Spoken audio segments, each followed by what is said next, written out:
he bought a zapper. What is that? It's one of those things that electrocute Oh, you. What is that? It's a taser. It electrocutes Like, people. Yeah. Oh, let's try. Let's try. Where did you get it? Here? Same place I bought the Dreamer. I can't remember the name of the place. The Brain Machine. What is it, Shop. like an import shop or something? Is this? Not necessarily. No, I think it was. I think most. And of the this stuff is the they sell Dreamer. is here. Yeah, this is the Dreamer. Did you And try it? I've tried it. Yes. What did you dream about? Oh, I dreamed about German shepherds and having sex with my stepfather and eating flowers and smoking potpourri. How do you pronounce that? Potpourri? Potpourri? Yeah. Right. I like to smoke potpourri. Like, can you choose what kind of dreams you can have with this machine? No, or no. just- No, it's not necessarily dreams. It is a there are like 6 different functions. Right. They're programs, and they basically just help with stress, insomnia, relaxation, creativity, concentration, and meditation. That's funny. Like the stress key. Does it take it to a stress situation, a condition? Is that it? It would relieve you of stress. Right.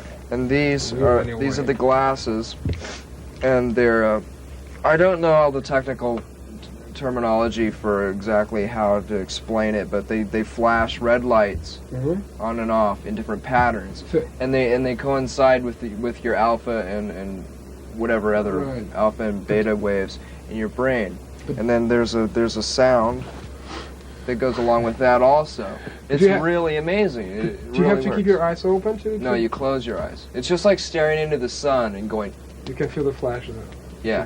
You can see the flashes, and That's after a while, you don't see red anymore. You see all these different patterns of different colors and stuff. It's really neat, and it relaxes you. Excuse me. But I can't Sure, demonstrate you it because I have the wrong voltage. Right. But I look like I'm in a techno band, like the Shaman or something, don't I? looks like some of those virtual reality machines. Did you Yeah, ever that's try basically what this is. I haven't tried one though. I'm really interested in that stuff. But I can't find any places where I would be able to try one out yet. Do you think that something like that would help you when you're in the studio, like trying to create or to do something? And that's not the purpose you're using it. I hope so. I've only just tested it for 1 hour today, and I was pleased with the results. It really made me feel good. Good. It really made me feel relaxed. That's So it was good. great. That's good. I was going to ask you about relaxing because everybody's taking good time here in Brazil, taking vacation. All the other bands that are in the festival, and you are in the studio working. Why is that? Do you have? Well, to? we're not necessarily working. We're just practicing, just trying to make songs because the studio was available, and we just like to jam sometimes. So we decided to do a little bit of pre-production for our next record, see what the new songs would sound like, record it, and maybe add some parts and just make some songs. You know? But Nirvana is not in the kind of pressure to do a new album. That's not why you're working here in Rio or. No, Not really. no. I don't think we're really under pressure. I mean, we have enough songs for the new album, but we would like to have more. We'd like to have more to choose from. Definitely. We have about maybe 13 songs. And we begin recording in the second week of February. So that's pretty soon. And we're only allowing ourselves 2 weeks to record. Right. To record and mix, and that's it. That's the album. And if we don't do it in time, we're not going to put out an album. Right, but you don't have any date specifically to put this album out. I mean, or no plans on the plan.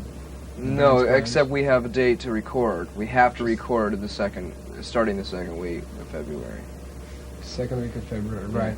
And so in Brazil here, it was very spontaneous that you were working in the studio here. And I was wondering, how was the show in São Paulo for you? And did you feel confident enough to try some more new songs on the show? You tried just one, right? In São Paulo? I don't remember. I guess it was just one, or at least. I think we played a couple of new songs, and then we did some new wave songs. When we Right. started jamming and stuff. But for the most part, we don't want to over practice the new songs. Actually, it's a good idea to play new songs, to see what the vibe is like live. But I guess I don't have an explanation why we didn't play more new songs, really. Right. But well, maybe because Normally it was- we do, but and a while ago we got so tired of people bootlegging stuff, and we want the new album to be more or less a surprise. We don't want anyone to know what the new songs sound like, because it'd be bootlegged like that, and everyone wouldn't be as surprised hearing the new songs. Well, the press is talking about this new record that they say is going to be more heavy. I mean, can you give us any hint of that? What is heavy? Yeah, what is heavy? Yeah. Can you define something like that? Who said it was going to be heavier? I mean, Rolling Stone maybe. Fuck them. What would they know? Yeah, and you're not going towards any specific direction or heavy direction or something. I think we're going in more of an experimental new wave type of direction. It's kind of hard to explain. Actually, have you heard the Incesticide record? Mm-hmm. That's the kind of band we used to be. We used to be more like Gang of Four, new wave influence, like more experimental with more noise and different effects boxes and stuff. And then we started getting too much into straight ahead garage grunge music, and that's pretty much what Bleach was like. And then Nevermind was more pop, a little bit more commercial. And now we're kind of reverting back to the first thing, which would sound more like Incesticide, just weirder stuff. Was that intentional, this kind of evolution? I mean, you going towards commercial songs? And, We just happened to be really into the idea at the time. It seemed like a really challenging idea at the time, because we were playing punk rock underground clubs, and we thought it would be really funny to test that out on those kind of people, to see if they would be able to swallow more of a clean pop, sound, and see if we can get away with it, because we love that kind of music. We like a lot of commercial music that's good, most of it's old, most of the old commercial stuff we like, but it was just something to do. We're pretty much bored with that phase now, because you're really limited, especially when you're a three-piece, because there's not much you can do with 3-chord guitar rock. Not really. Well, the whole new wave concept, I mean, when it began, it was very pop. I mean, can you say that? Like, if you can name any bands, you mentioned like the Gang of Four. B-52s, Devo, anything. They were pretty pop, and they were not like Ramones. betraying anything. Or, No. I think that's one of the most grossest periods of music in history is right around the mid-'80s, when this crossover metal and punk rock thing started happening, where it wasn't cool to write songs that had melody anymore. It had to be total noise and aggression all the time, and I just got really sick of that. Is there an ashtray around here somewhere? No. Can you get one? Sincero. Thanks. And so this wave now is gone. I mean, this middle 80s senseless or pointless rock, right? I mean, because of grunge and all this new so-called alternative. Thanks. Is that it? For us, do you mean? Or For anything? for pop music in general, for rock. I mean, do you think, because I guess I have the impression that this kind of music will always exist. I think so. So, but I think it always, it revolves in a circle all the time. Everything will always revert back to melody. I mean, because that's the most palatable thing to an ear. Right. But how do you feel about, maybe there will be an answer to the sound you're making now, you and all of these bands that are on the top now, more conservative rock or more noisy rock, the rock they did in the middle 80s, will come back. Is there a chance that this happen, and how do you I feel think it's about happening already. I mean, obviously, the most popular alternative bands on a national commercial scale are more, commercial. They're more clean and like Pearl Jam and stuff like that. And that's the same thing that happened with punk rock. Punk rock was really aggressive and raunchy, and those bands got signed to major labels, and it didn't do too well in the mass media. And so then all these punk rock bands turned into new wave bands, So that's exactly what we are. We're a fucking new wave band. Well, and the way things go, I mean, just yesterday I saw, well, you tell. Well, I hope. I don't really like to think of us as just strictly one of those kind of bands who used to be punk rock and then went to a commercial option just for financial reasons or to be played on the radio. It was something that we sincerely wanted to do. We really liked the stuff that we were trying to do at the time. And as you said, you were trying to tease your audience, your punk club audience, with Yeah, the in a songs. small way. Yeah, it was more of a test. It Right. was more of a test for us, actually, to see if we had enough guts to get away with the acceptance by the people who we respect, because the people who we respect the most are the people in the underground punk rock audiences. Right. You know. But So- now, about what Nirvana is trying to do now is the opposite. I mean, you're trying to challenge another kind of audience into something completely new for them. Isn't that Right. more dangerous, maybe, for the band or for you? Not for us, because we don't give a shit at all now what anybody thinks of us. I mean, we can get away with anything, Right. pretty much. I mean, that's kind of a sad thing in a way, but I would definitely like to see the people who liked our band, who liked Nevermind because it was easy to listen to. I would love to see them get into or appreciate the noisier side of our music, and then hopefully maybe they will look back into some of the old punk rock bands like Black Flag and Flipper and stuff like that, and hopefully and there will be other bands, current bands, who will be on major labels, and they'll listen to that stuff too, you know. Right. It's not necessarily like a big crusade we're on, you know, like, you know, I mean, fuck, we're just a band, but, you know. Especially now that everybody seems to jump in the wave or the movement that you seems to represent now. I just heard yesterday, I was telling you that Madonna is looking for a grunge band to sign. I mean, Right. how do you, is it possible? I mean, just because she has a label and she can come with some really original sound? Well, people like that tend to think that they can buy anything, you know.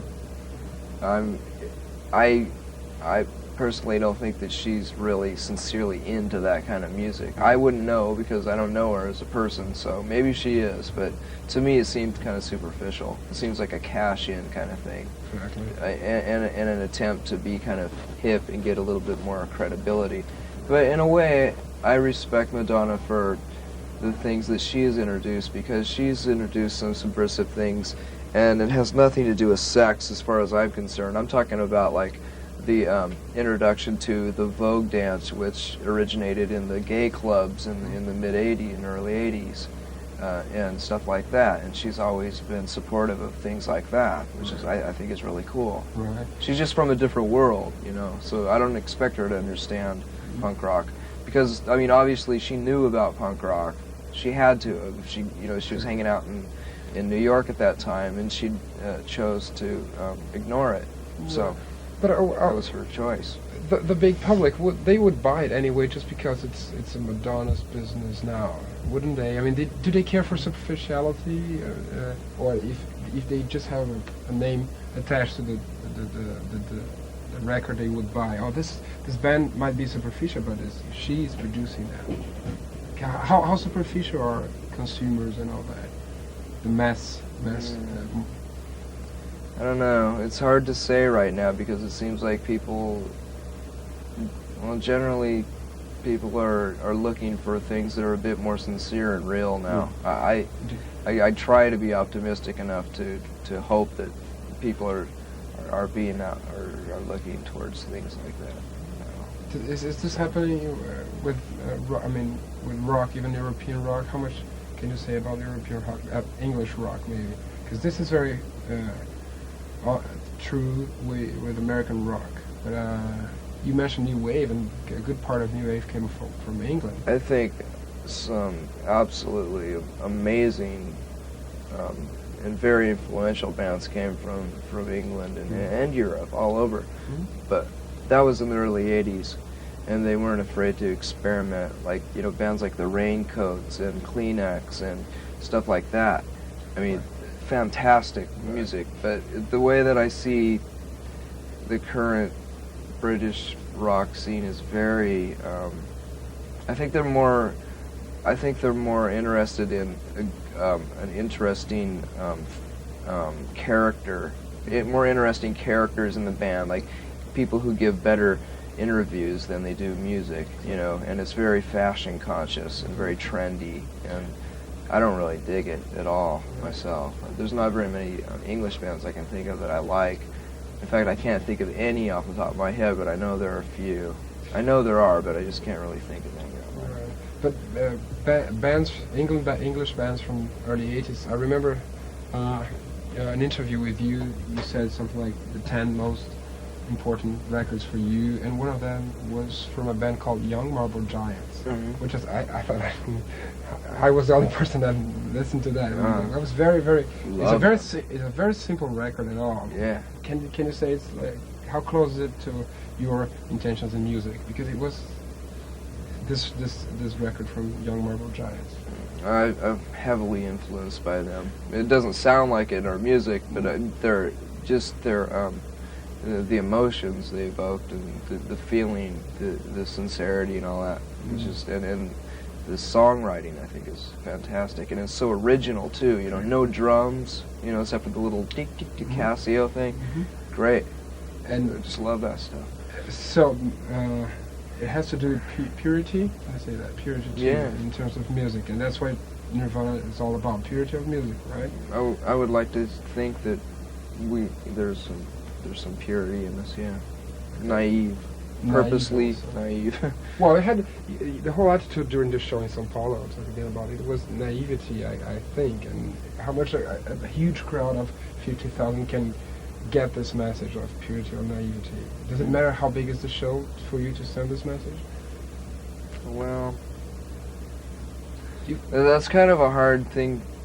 It's kind of a hard question to answer because it's flattering to know that we are affecting that many people, but I'm certain that a very good majority of the people had no idea what the fuck we were doing. You know, they had no idea that we were doing new wave covers and trying to have fun and trading off instruments and just trying to have a party atmosphere, because most of them only attend those kind of arena large rock shows and they expect a very clean professional performance from a band. So, you know, but as far as I'm concerned, I would rather play in a smaller club because it's just more intimate and fun. I really like it. I can hear the band. I'm closer to my bandmates, and we can look at each other. I don't have to say, "Hey, Chris," 100 feet away over there, you know. Right. Well, and it seems like you were playing with the audience all the time. Like you would say rock and roll, people would go, "Yeah," and they would. That was a very natural answer, but you're not serious about it. When you were saying things like hey, rock and roll, and people say, yeah, 'cause this is the kind of arena attitude, right? Yeah, because I guess we're taking the piss out of that. Right, but that's okay. I mean, that was the only show I ever saw from Nirvana. So that's your attitude every big show you're doing lately? Most of the time, yeah. That's one of the only ways that we can really deal with the reality of playing in front of that many people, because we never ever intended to do that, you know. And I've never hardly ever enjoyed watching an arena rock show. I think I've only seen a few of them. I really liked Aerosmith when I saw them about 10 years ago, and that was a really big show. But that's just because I liked the band so much, and I was real familiar with the songs and everything. But I would have rather seen them in a club, you know, or a theater of a few thousand people, for sure. Nowadays, you still go out to clubs to see small shows? I try to, but there aren't very many bands I like right now, you know. But don't you like trying some new sound? I mean, let's see if the boys are doing something interesting now. Do you have this feeling like, oh, let's see if I find something interesting around? Oh, absolutely. Oh, absolutely, definitely. I mean, I'm constantly always buying records and you know, asking my friends what they like and listening to it. I mean, I buy so many records on tour that I still haven't listened to even half of them. I haven't had a chance to. Right. So. And when a new band comes to you, or you know that they say that they were influenced by Nirvana, how do you take that? Because you're such a new band to influence some other people, aren't you? Or can you say that you influence other bands? Well, I don't know. I've never heard a band that sounds like us. I can't say that I've heard a band who sounds like they rip us off or have been influenced by us. And if they have been influenced by us, I hope they've just been influenced by the sincerity we try to put off. Right. I don't know. Okay. Well, and just we're finishing now. You were given an interview to a fanzine before us, okay? And how much you're still involved with this underground world? I mean, this fanzine stuff. I mean, you'd rather do a fanzine interview any day of the week. Yeah, I'd rather do that. Because the big press, does it misquote you a lot? They don't understand, and I just don't read those kind of magazines. I read fanzines all the time, and those are the only things that I ever really read. Normally, I don't really even care what my favorite bands have to say, you know? Because I know they probably, you know, agree. I agree with pretty much the same philosophies and ideas that they do anyhow, if we're into the same kind of music, or basically the same kind of music, so... You know, that's just that's just like the icing on the cake. That's just an extra little thing. You yourself, do you see things that you said that you are often misquoted a lot in the press? Constantly. 98% of the time, yeah. And how much? But not with fanzines usually, because they understand us. But with other magazines, and there are a lot of magazines that just don't give a shit. They purposely misquote you just to have a funny story, you know, or just to fuck with you, or to, you know, just to sell their magazine, because that's the only reason they're in it. Anyways. Okay. Well, thank you. Oh, one final question, because In Bloom lies like #1 video on MTV here, so I want to ask you one question about it. The same laugh that it seems that you were taking with the audience at the show in São Paulo, you were taking with video watchers with In Bloom, right? Which was a totally simple video and all. I mean, how intentional was that? I mean, well, you don't like videos, or how come you made maybe Smells Like Teen Spirit in the same purpose? And now you said no. In Bloom, the In Bloom video is like it's the beginning of an answer to all that, even to MTV or to the whole video universe.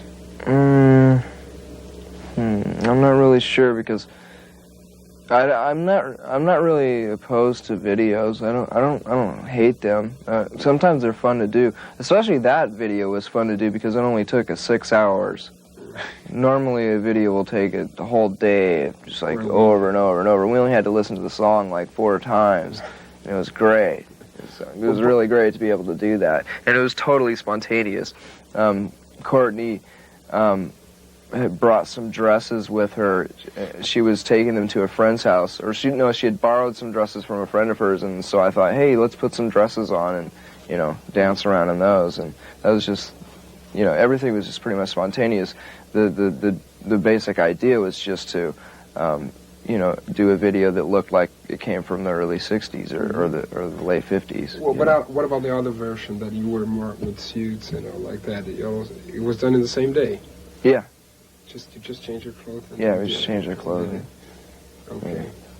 Oh, and you mentioned that Courtney came with those dresses, and she's recording right here. I mean, do you by any chance interfere with what she's doing in her work, or how much does one interferes with other works? Yeah, we get in each other's way every once in a while. Yeah, but I mean more intentional. We just like to be together all the time. Mm-hmm. You know, we're best friends. She's my best friend, and so when she's playing music, I like to listen to it and maybe suggest some things, and she does the same thing with me too. And this was just an opportunity for her to. She came with us, and Patty, her drummer, came too. It's just a vacation, and so this was just a spontaneous thing for them to just make a few demos and see what they're going to do with it. Okay. Yeah. Okay. Thank you very much. Yeah. Okay, it's rolling.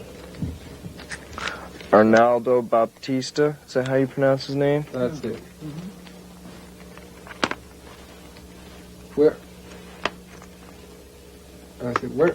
did you hear from them? I mean, who told you try to look for this band? My friend Bill Bartell, who is he has a record label called Gasatanka Records, and he was in White Flag, and he's friends with Red Cross. He's a very nice guy. He has a mustache, and he's a really nice guy. and he sent me a tape of the first 2 records a few weeks ago, about a month ago, and I really liked it. And he said, if you go to Brazil, you have to say to everybody that this is a great band, and I agree with him. I think this is a very influential and cool band for the time. How did it sound to you? I mean, does it have like a Brazilian kind of sound on the background? Yeah, there's That's a lot of very Latin catchy. rhythms in there in some of this music. Yeah. Because they came with this idea that let's mix Brazilian rhythm and rock, and this was in the late '60s. Right. Can you sense something like typical from Brazil there?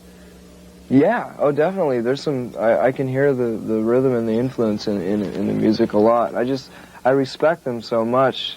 I'm not familiar with them very much because I've just started getting into them, but I think from what I've read about them, they were very revolutionary. I mean, they made their own effects boxes, you know? They made their own fuzz boxes, and they were also really controversial too, which was, they had a lot of guts to be doing stuff like that in the military society that was going on then, and I just think that is so cool. That was totally counterculture. Yeah, Totally, very. People wouldn't believe what they did. Yeah. Oh, it's very cool. I like that. And I hope you enjoyed the CD too. Yeah, I will. And thank you again.